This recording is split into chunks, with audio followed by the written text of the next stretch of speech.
আসসালামু আলাইকুম এভরিওয়ান, সবাইকে স্বাগতম জানাচ্ছি আমাদের আজকের গাইডলাইন ভিডিওতে। সো আজকে আমরা আলোচনা করব আইওটি অ্যাডমিশন টেস্টের একদম A to Z। সো এখন থেকে কিভাবে আসলে তুমি আইওটির জন্য প্রিপারেশন নিবা, প্লাস আইওটির জিনিসপাতি যাবতীয় যা আছে সব কিছু এখানে আলোচনা করবো, ঠিক আছে? আচ্ছা দেখো, সবার ফার্স্টে যে আমি ভিডিওটা শুরু করার আগেই এখন মানুষজন কমেন্টে শিওর এটা বলবা যে ভাই অ্যাডমিশন টেস্ট কবে, সার্কুলার তো এখনো দেয় নাই, তার অ্যাডমিশন টেস্ট কবে হইতে পারে? সো নর্মালি আইওটিতে একটু প্রবলেম হচ্ছিল, ইন্টারনাল কিছু একটা ঝামেলা হচ্ছিল। সো ওইটার কারণে দেখা যাচ্ছে যে তাদের আসলে মেইন যে মানে যারা এখানে এক্সিস্টিং ছিল তাদের আসলে ক্লাসগুলো একটু থেমেছিল। সো এখন আবার জিনিসপাতিগুলো ঠিক হয়ে গেছে। তো এখন বলা যায় যে মোটামুটি বলা যায় যে এপ্রিল কিংবা হচ্ছে মে দিকে পরীক্ষা হয়ে যাবে। বাট মোটামুটি একটা আমরা রাফ ধারণা পাইতে পারি যে এপ্রিলের 25 তারিখ হয়তো বা আমাদের অ্যাডমিশন টেস্ট হইতে পারে, আর কিছুদিনের মধ্যে দেখবা যে সার্কুলারটা দিয়ে দিছে। তার মানে আমরা ধরে নিতে পারি এপ্রিলের 25 তারিখ, আর এই হিসেবে আমরা পড়াশোনাটা শুরু করবো, ঠিক আছে? এই তো গেল অ্যাডমিশন টেস্ট কবে হইতে পারে। আচ্ছা, এরপর আমাদের মেইনলি যেটা লাগবে সেটা হচ্ছে আমাদের আইওটি অ্যাডমিশনের আমাদের সবচেয়ে বড় প্রবলেম হচ্ছে আইওটিতে কষ্ট অনেক বেশি। আইওটি পড়তে গেলে আমাদের মোটামুটি অনেক বেশি টাকাই লাগে, ঠিক আছে? আচ্ছা, এখন তার মানে আমাদের টার্গেট কী হওয়া উচিত? একটাই টার্গেট হওয়া উচিত যে সেখানে স্কলারশিপ পাওয়া। এখন আমাদের মেইন কথা হচ্ছে কি আমাদের টার্গেট স্কলারশিপ। এখন স্কলারশিপের মধ্যে দুইটা স্কলারশিপ আছে, একটা হচ্ছে তোমার ফুল, একটা হচ্ছে আমাদের পার্শিয়াল, তাই তো? অ্যান্ড ফুলের ক্ষেত্রে আমাদের আসলে খুব বেশি মানুষজনকে দেয় না, ওইটা দেয় হচ্ছে আমাদের ফার্স্ট আর সেকেন্ড, তার মানে আমাদের দেয় হচ্ছে দুইজনকে। আর আমাদের পার্শিয়ালের ক্ষেত্রে মোটামুটি ধরো যে 84-85 এমন টাইপের, নর্মালি আমি যতটুকু জানি যে 84 জনকে দেয়, তার মানে 84 আর 2 86। তো ধরলাম, সাপোজ আমি ধরলাম যে রাফলি ধরলাম যে 100 জনকে দিছে, তার মানে 100 জন কিন্তু কম না। কিন্তু তুমি চিন্তা করো আইওটির ভর্তি পরীক্ষা যখন হচ্ছে তখন বুয়েটে ভর্তি পরীক্ষা শেষ, চুয়েটে ভর্তি পরীক্ষা শেষ, কুয়েটে ভর্তি পরীক্ষা শেষ। এখন আমি এটাকে আইওটিকে খুব বেশি একটা খারাপ ভার্সিটি বলতেছি না, আইওটি কিন্তু অনেক একটা ভালো একটা ভার্সিটি। কাহিনী হচ্ছে গিয়ে নর্মালি আমরা যদি টাকার কথা চিন্তা করি কিংবা হচ্ছে পাবলিকের প্রতি যে একটা ডিমান্ড, পাবলিক ভার্সিটির প্রতি যে ডিমান্ড, ওইটা হিসাব করলে মোটামুটি বলা যায় যে আগেই মানুষজন আসলে তার প্রেফারেন্স অনুযায়ী বুয়েট চুয়েট করে ভর্তি অলরেডি হয়ে যাবে।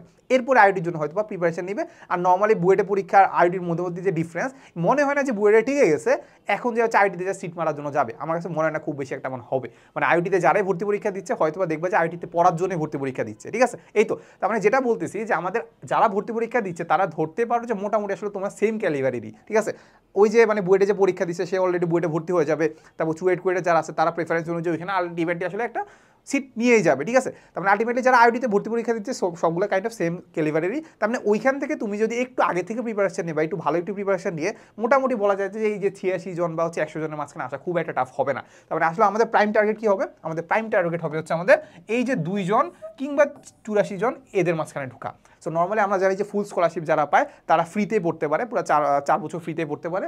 আর আমাদের পার্শিয়াল যারা পায় তারা মোটামুটি আমি যতটুকু জানি যে $6,500 দিতে হয় মানে ফার্স্ট ইয়ারে, আর বাকি 3 বছর আসলে কিছুই দেওয়া লাগে না, ঠিক আছে? সো আলটিমেটলি আমাদের বলা যায় যে নর্মালি যে টাকা লাগে ওইটা থেকে প্লাস কয়েক গুণ কিন্তু তোমার কমে আসতেছে পার্শিয়ালে পড়লে, ঠিক আছে? এই তো তার মানে পার্শিয়াল পাওয়াটা কিন্তু খুব একটা কঠিন না। আর তোমার মনে হতে পারে যে ভাই না মানে পার্শিয়াল পাওয়ার জন্য হয়তো বা এই 100 জনের মধ্যে থাকতে হচ্ছে বা 84 জনের মধ্যে থাকতে হচ্ছে, একদমই এমন না। নর্মালি আমরা যদি চিন্তা করি যে আইওটি তোমার যে সার্কুলার মানে অ্যাডমিশন টেস্টে যে রেজাল্টটা পাবলিশ করে এখানে দেখা যায় যে 8,000 জনকে হচ্ছে তোমাকে দিয়ে রাখে, যারা 8,000 জন টিকছে। এখন ওইখান থেকে দেখা যাচ্ছে যে যারা আগে ধরো বুয়েট টুয়েট করে চান্স পাইছে, ওরাও ধরো পরীক্ষা দিছে, তাদেরকে দেখা যায় যে ওইখানে চলে গেছে, জাস্ট এই সিটটা কিন্তু হচ্ছে কি হচ্ছে ফিল আপ হচ্ছে, ঠিক আছে? সিট ফিল আপ হলে তার মানে আলটিমেটলি বলা যায় 200 কিংবা 300 মাঝখানে থাকতে পারলে মোটামুটি তুমি ফুল মানে পার্শিয়াল স্কলারশিপটা পেয়ে যাবা, ঠিক আছে? খুব একটা কঠিন কিছু না। আচ্ছা, এই গেল হচ্ছে আমাদের টার্গেট থাকবে স্কলারশিপ। এরপর আমাদের মেইন কোশ্চেন হচ্ছে ভাই কোশ্চেন প্যাটার্ন কেমন হয়। তুমি জাস্ট আইটি কোশ্চেন ব্যাংকটা ধরবা, আইটি কোশ্চেন ব্যাংকটা ধরলেই তুমি বুঝতে পারবা যে না আসলে কোশ্চেন কেমন হয়।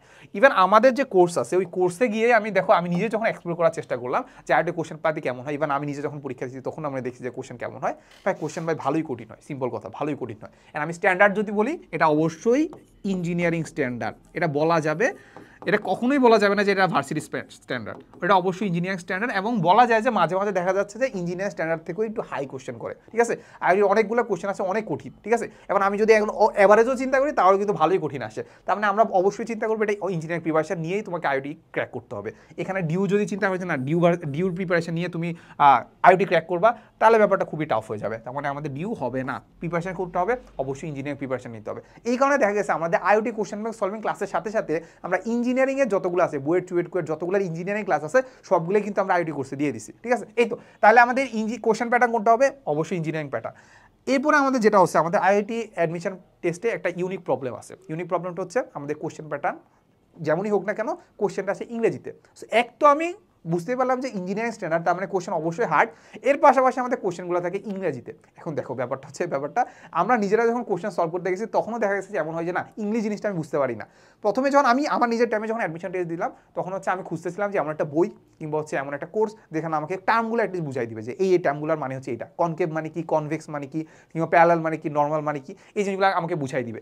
এতটুকু ধরো তুমি টার্মগুলো ধরো মুখস্থ করেই গেলা না, কোনো একটা বই থেকে দেখলা বা যা কিছু থেকে দেখলা, বাট কোশ্চেনটা যখন পড়তে যাবো না অ্যাটলিস্ট তোমার একটু যদি বাংলা ভার্সনের হয়ে থাকো তাহলে অ্যাটলিস্ট তোমার একটু টাইমটা বেশি লাগবে, ইভেন প্যারা লাগবে যে না এই জিনিসটা পড়তে ভালো লাগবে না। ইভেন এমনও হয়েছে আমি কোনো একটা কোশ্চেন ম্যাথের ক্ষেত্রে দেখছিলাম, সেম একটা কোশ্চেন গতিবিদ্যা নাকি স্থিতিবিদ্যা আমার ঠিক মনে নাই, সেম কোশ্চেন আমি বাসায় দেখে গেছিলাম, একটু পরেই আমি পরীক্ষা দিতে গেছি, পরীক্ষা দিতে যাই সেম কোশ্চেনটা দেখে আমি পারতেছি না। কেন পারতেছি না? এটা ইংলিশে আসছে আর ইভেন আমার একটু টাইমটা একটু বেশি লাগতেছে। তার মানে তোমার কিন্তু দেখো এখানে আমাদের কয়টা 100টাই কিন্তু আনসার করতে হবে। সো 100টা আনসার করতে নর্মালি আমার যে টাইম লাগতো এখানে কিন্তু অলরেডি বেশি লাগবে, কারণ হচ্ছে কি কোশ্চেনটা আসছে কোথায়? ইংরেজিতে। তুমি কিন্তু বাংলা ভাষাভাষী, তাই তো, মানে হচ্ছে বাংলায় কথা বলো, তার মানে ইংরেজি যখন দেখবা তোমার এমনি হচ্ছে অবস্থা খারাপ হয়ে যাবে। আর নর্মালি আগে থেকে প্রিপারেশন না নিলে এটা খুবই একটা টাফ জিনিস। তার মানে আমাদের আইওটি ক্র্যাশ কোর্সের একটাই আমাদের বড় উদ্দেশ্য ছিল এটা, যে আমি তোমাকে ইংলিশ যতগুলো আছে সবগুলো তোমাকে আমি বাংলা করে দিব এবং খুব সুন্দর করে আমি টার্মগুলো তোমায় লিখে দিব যে দেখো এইটার বাংলা হচ্ছে এইটা, অ্যান্ড এটাকে এইভাবে তোমাকে চিন্তা করতে হবে। তার মানে অবশ্যই তুমি যদি আগে থেকে প্রিপারেশন না নিয়ে পরীক্ষা হলে ডিরেক্ট যাও যে না ভাই আমি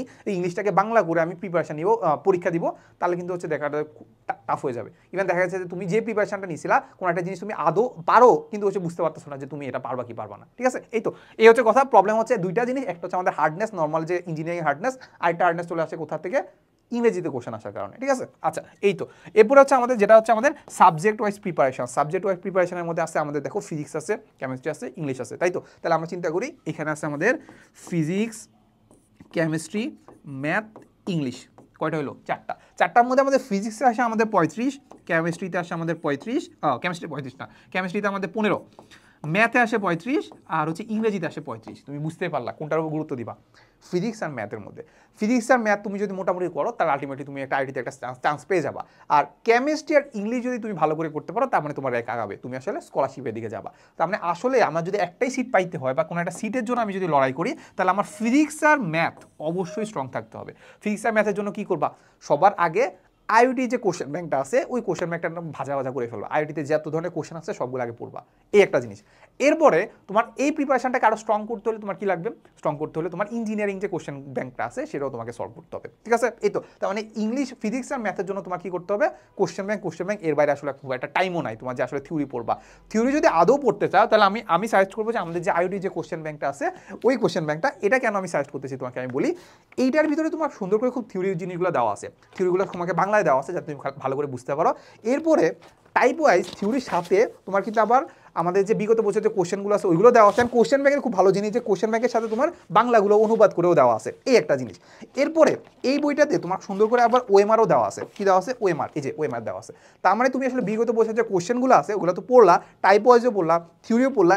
এরপর তোমার যদি মনে হয় যে আমি প্র্যাকটিস করবো, এক্সাম দিব, নিজে টাইম ধরে ধরে এক্সাম করবো, টাইম ম্যানেজমেন্টটা ঠিক রাখবো, তাহলে এখানে এক্সামও দিতে পারবা। মানে আলটিমেটলি এটা কাইন্ড অফ একটা বলা যায় যে একদম প্রপার, একদম যদি প্রিপারেশন নিতে চাও তাহলে এই একটা বই দিয়ে তোমার হয়ে যাচ্ছে। ঠিক আছে, এই একটা বই আর আমাদের কোর্স আর কি। যাই হোক, সো যাই হোক আমি যেটা বলবো সেটা হচ্ছে আমাদের ফিজিক্স আর ম্যাথটাকে তোমার একটু ভালোভাবে দক্ষতা নিতে হবে।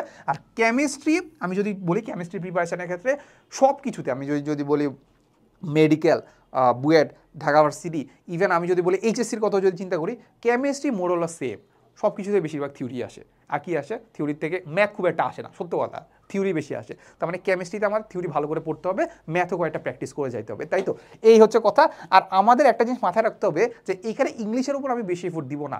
ইংলিশ আমি যেটা দেখছি যে বিগত বছরের যে কোশ্চেন, তার মানে পাস্ট যে কোশ্চেনগুলো আছে বা প্রিভিয়াস যে কোশ্চেনগুলো আছে ওইগুলো যদি করে যাও তাহলে ওইখান থেকে কয়েকটা কমন পাবা। এইটা একটা আইডিয়া বৈশিষ্ট্য যে আইআইটির যে ইংলিশগুলো আছে এগুলো কিন্তু বিগত বছর যেসব ইংলিশ আসছে ওইখান থেকে কমন আসে। তার মানে আলটিমেটলি তুমি যখন থেকে প্রিপারেশন নেওয়া শুরু করতেছো, ধরো আজকে থেকে শুরু করলা, তাহলে চিন্তা করো যে আর কয় মাস আছে? ধরো 2 মাস আছে। 2 মাস প্রতিদিন রাতে তুমি একটু একটু করে আইআইটির যে বিগত বছর কোশ্চেনগুলো আছে ওগুলো পড়বা। বিগত বছর যে কোশ্চেনগুলো আছে না ওইগুলো জাস্ট পড়ে যাবা। ওইখানে দেখা যাচ্ছে সিনোনিমস আছে, অ্যান্টোনিমস আছে, তারপরেও যে কত কিছু আছে বোঝো না, ইংলিশে যা কিছু আছে সব কিছু হচ্ছে প্রতিদিন রাতে একটু একটু করে দেখবা, তাহলে হয়ে যাচ্ছে। মানে পুরো টাইমটা ইংলিশে দিবা না, একটু একটু টাইম দিবা, এই হচ্ছে কথা। তার মানে ফিজিক্স, কেমিস্ট্রি, ম্যাথ, ইংলিশ আমি এখানে বুঝে গেছি। আর আরেকটা জিনিস ব্যাপার হচ্ছে আইওটিতে তোমার আসলে কি আসে, আইওটিতে আমাদের এমসিকিউ যেহেতু আসে ওইখানে কিন্তু তোমার আসলে টাইম বাঁচানোর জন্য তোমার আসলে ক্যালকুলেটর হ্যাক্স জানতে হবে। ইভেন আমারও মনে আছে যে আমার একটা ইন্টিগ্রেশন আসছিল, যেখানে দেখা গেছে আমি নর্মালি যদি ইন্টিগ্রেশন করতে বসি তাহলে খুব টাইম লাগতেছে। অ্যান্ড ইন্টিগ্রেশনের ব্যাপারটা হচ্ছে খুব, তোমার যদি ধরো লোয়ার আর আপার ভ্যালু যদি দেওয়া থাকে, তাহলে লিমিট দুইটা লিমিট যদি দেওয়া থাকে খুব ইজিলি ক্যালকুলেটর করতে পারো। অ্যান্ড কাহিনী হচ্ছে লিমিট দেওয়া নাই, লিমিট যেহেতু দেওয়া নেই আলটিমেটলি আমাদের পুরো জিনিসটা আসলে কি আছে সুন্দর করে আসলে মানে সমীকরণ আকারে দেওয়া আছে। এখন তুমি বলো, এখন তুমি মানে এটা ফার্স্ট কীভাবে করবা? আমি যেটা করছি কি কারো, আমি যেটা করছি এক্স ইনিশিয়াল আর এক্স ফাইনালের যে কোনো একটা ভ্যালু ধরে নিছি, ভ্যালু ধরে এটা ইনপুট দিছি। কি করে দিছি? ভ্যালু ইনপুট দিছি। ভ্যালু ইনপুট সাপোজ চিন্তা করলাম একটা হচ্ছে 0 আর একটা ধরলাম 1, 0 1 ধরে আমি দেখলাম যে এটার ইন্টিগ্রেশনের মান হচ্ছে এত। এরপরে জাস্ট অপশান টেস্ট করলাম, অপশানে কি করলাম ওই এক্স এর জায়গায় ওই 1 বসাই দিলাম, দেখলাম যে কোনটার সাথে মিল। এই যে একটু অল্প একটু একটা মানে মাথা খাটাইলাম, ওই মাথা খাটানোর কারণে দেখা যাচ্ছে আমার এখানে হয়তো বা ইন্টিগ্রেশনটা করতে গেলে 2-3 মিনিট লাগতো, আমার লাগছে কত 20 থেকে 30 সেকেন্ড। তার মানে এই যে অপশান টেস্ট যেটা করবা, এইটা তুমি যেটা করতে পারো ইউটিউবে সার্চ দিবা যে ক্যালকুলেটর হ্যাক্স, চলে আসবে। তোমার মনে হইতে পারে যে না আমি হ্যান্ড ক্যালকুলেশনের জন্য করবো, ওইটাও চলে আসবে। এবার শর্টকাটস লিখে সার্চ দিলেও ওইটাও ইউটিউবে চলে আসবে। সো পরীক্ষার আগে কিংবা এখন থেকে তুমি একটু জিনিসগুলোকে একটু দেখে নিয়ে রাখতে পারো, ঠিক আছে? তার মানে অবশ্যই কী করবা, ক্যালকুলেটর হ্যাক্স শর্টকাটস রাখতে হবে অবশ্যই, শর্টকাটস, তারপর ক্যালকুলেটর হ্যাক্স, ক্যালকুলেটর হ্যাক্স, এই তো এইগুলো তোমার একটু মাথায় রাখতে হবে। আচ্ছা, এরপরে আমাদের সবার কোশ্চেন যেটা হচ্ছে আমাদের কাট মার্কস কত হবে। আমি যেটা বললাম যে কাট মার্কস বলতে কি, তোমার আসলে এখানে আমাদের অল্প টাইমের মধ্যে 100টা আনসার করতে হয়, তো তাহলে দেখা যাচ্ছে যে তুমি 100টা আনসার করতে পারবাই না।